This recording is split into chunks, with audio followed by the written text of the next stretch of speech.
So we all know who's to blame for this banning, right?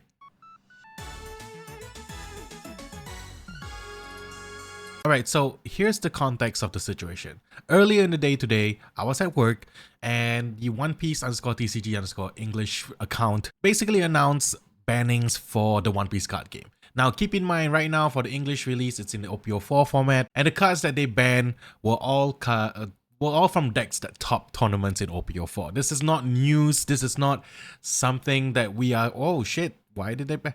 We knew these decks were topping, but the cards that they banned, which we'll talk about in a little bit, kind of got the community into a whole frenzy. And in this video, first of all, I'm gonna explain the context of the situation by reading the tweets and also give my thoughts on the situation. Now, I am speaking from someone with an outsider perspective, I would say, because if you guys don't know, I am from Singapore. We are playing in the Japanese format. So we are on OPO5, we're playing with the Japanese cards. I don't really have a strong of a stake as compared to some other content creators that talk about the One Piece card game for this particular banning. But I do have stuff to say about it. So let's just start with talking about the context of the situation.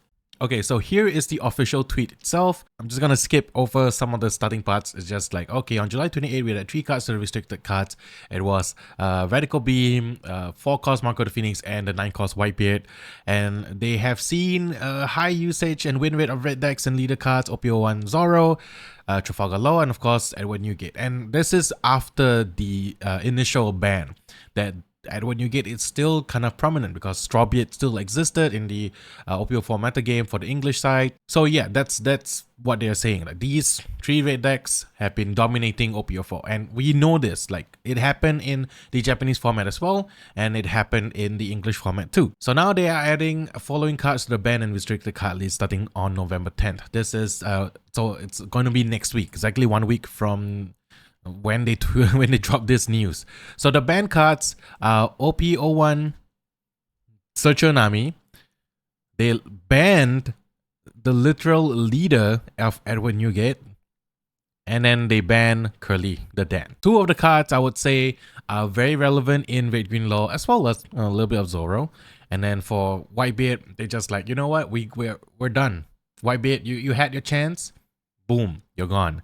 And then they also restricted, meaning there's only going to be 1 copy of the card in the deck, the OPO3 Marco the Phoenix, which is essentially this one. So yeah, they banned, literally banned not only 2 major searches for red, but they banned a leader. This is the first leader that actually really got banned, and it's only in the English format. The Japanese format, it's still like Moby Dick and Kabaji.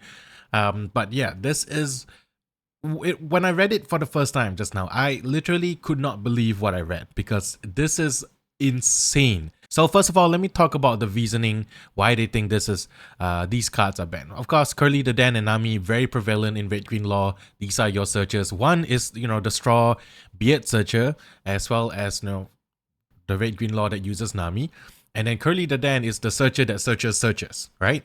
Makes sense. Edward Newgate has been oppressive from the start.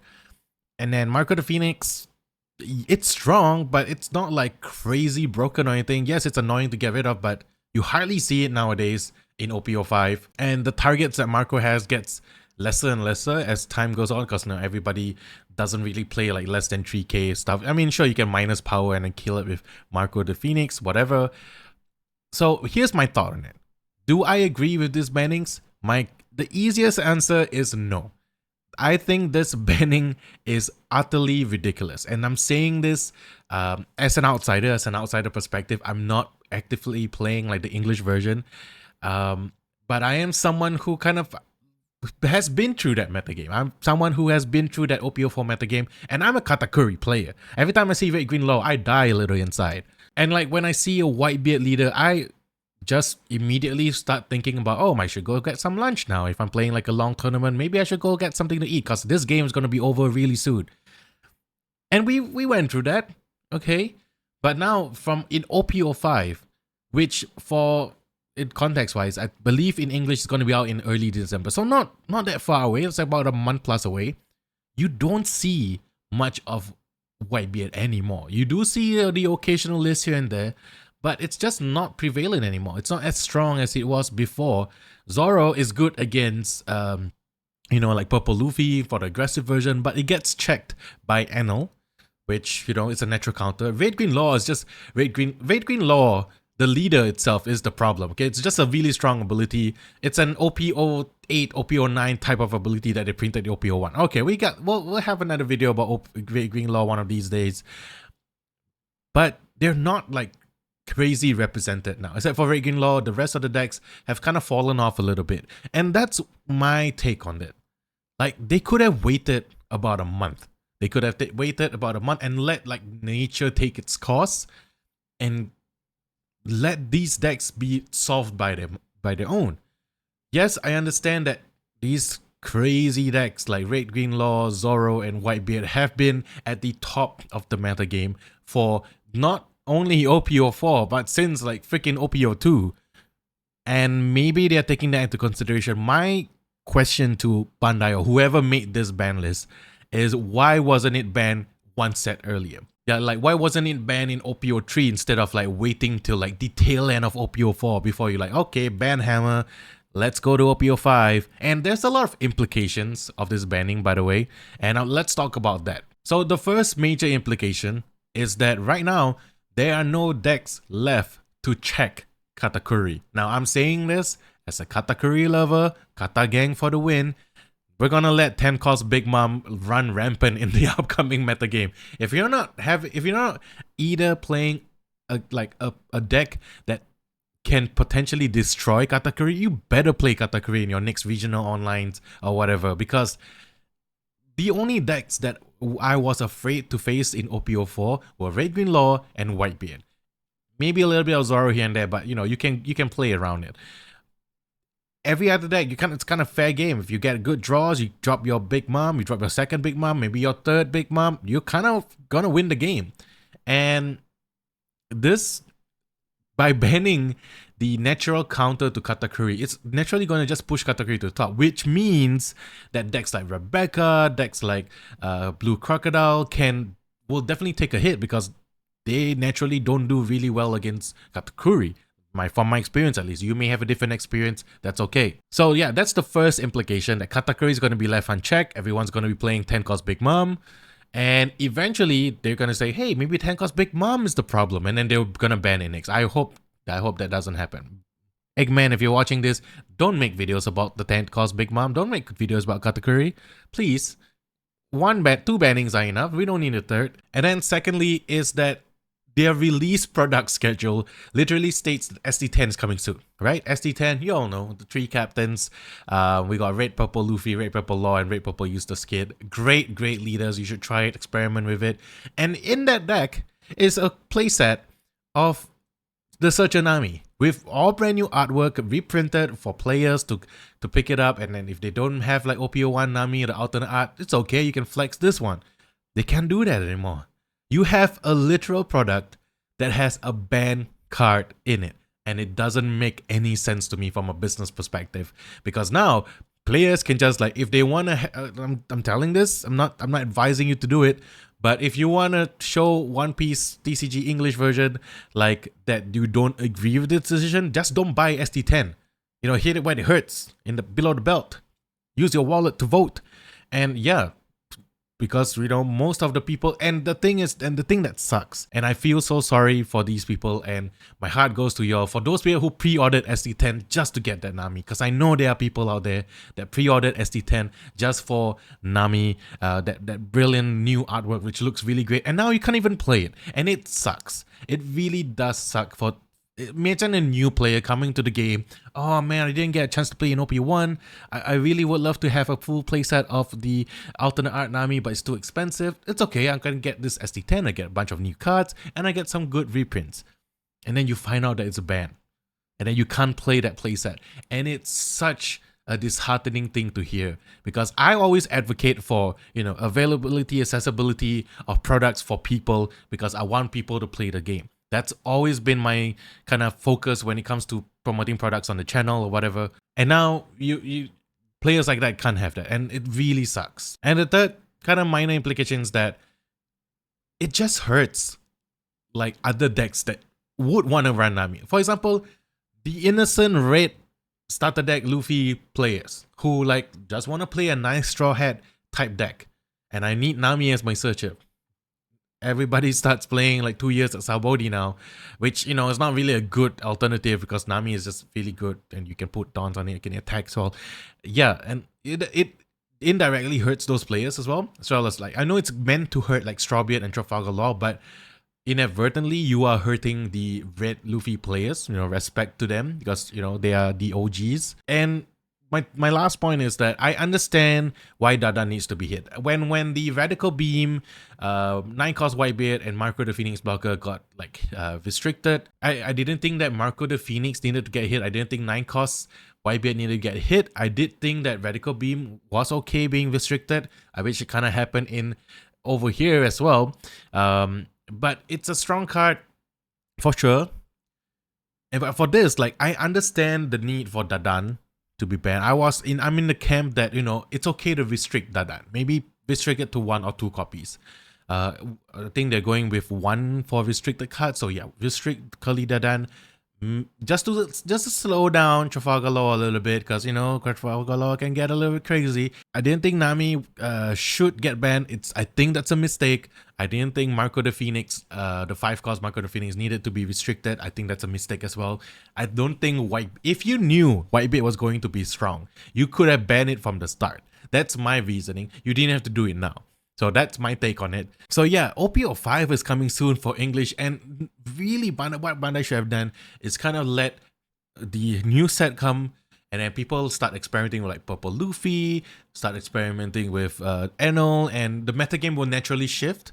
And then people will still play Red Green Law. I know Cross AI will still play Red Green Law no matter what. He's very talented in playing Red Green Law, but there will be other players who play other leaders, and it will just naturally evolve, and the metagame will change no matter what. Like, why are you preemptively doing this right before a set comes out? It's only a month away, it's not that far. Yeah, whoever is in charge of creating this ban, I'm pretty sure there's a team in like Bandai US somewhere sitting down in the room. So like, hey guys, we need to deal with the 3 red decks.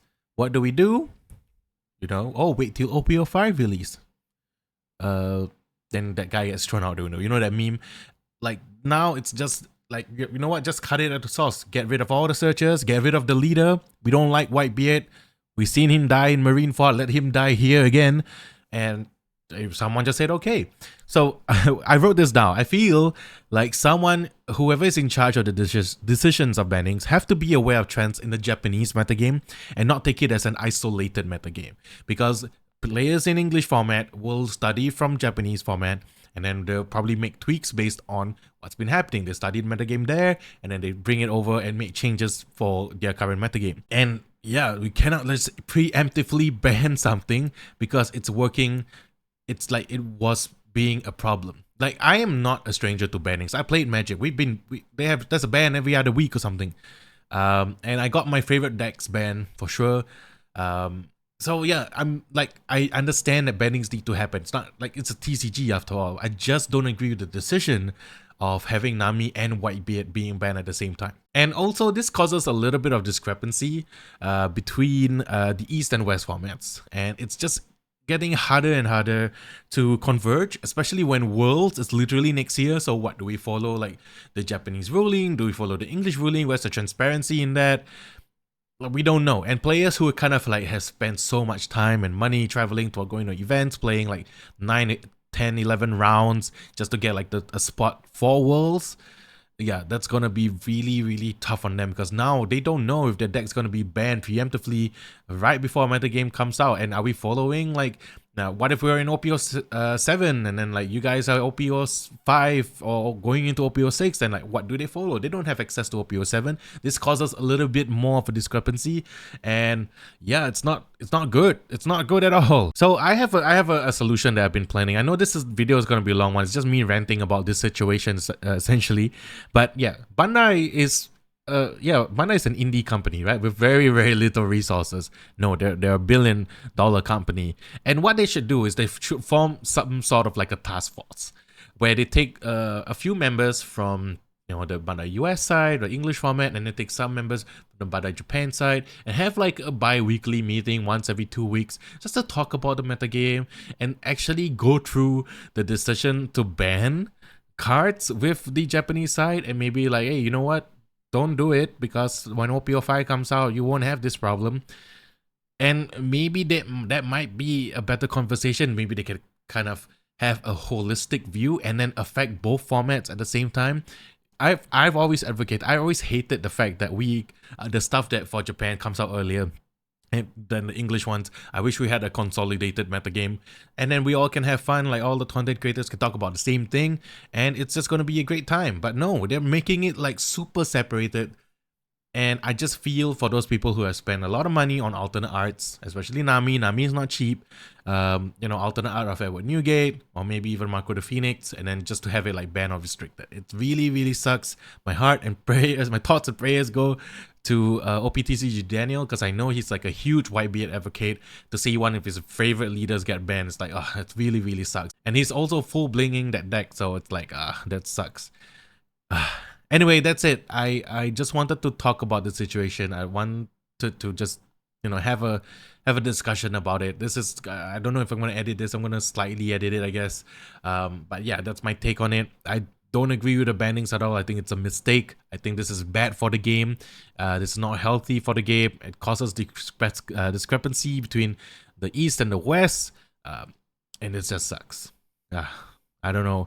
I feel for you English folks. At least, you got a month till OPO5 and things start to change. But I hope, and I'm not feeling this really strongly because I thought they were going to reverse the restrictions once OPO4 comes out, but they didn't do it. They're not gonna unban this once OPO5 comes out. I doubt that they were gonna do that. Anyway, let me know what you think. I know there's a lot of discussion on it. I hope if you watched it all the way to the end of this video, I thank you for listening to me, especially as an outsider perspective from this situation. Man, get your shit together, One Piece card game English version Twitter account or whoever team handles this banning things. This is a bad decision. I'm saying this first. This is bad for your game, not only from a player perspective but from a business perspective. You gotta get that in your head. If the players aren't good for you, if you're not considering them, it's fine. But I know you look at money. I know you look at markets. I know you look at stocks and whatever. This is gonna be way bad for you. You have a gold mine in the form of the One Piece IP. Don't mess it up. That's what I'm gonna say. All right, that's it for me. I don't want to talk about this anymore. All right, see you guys in the next one. Peace.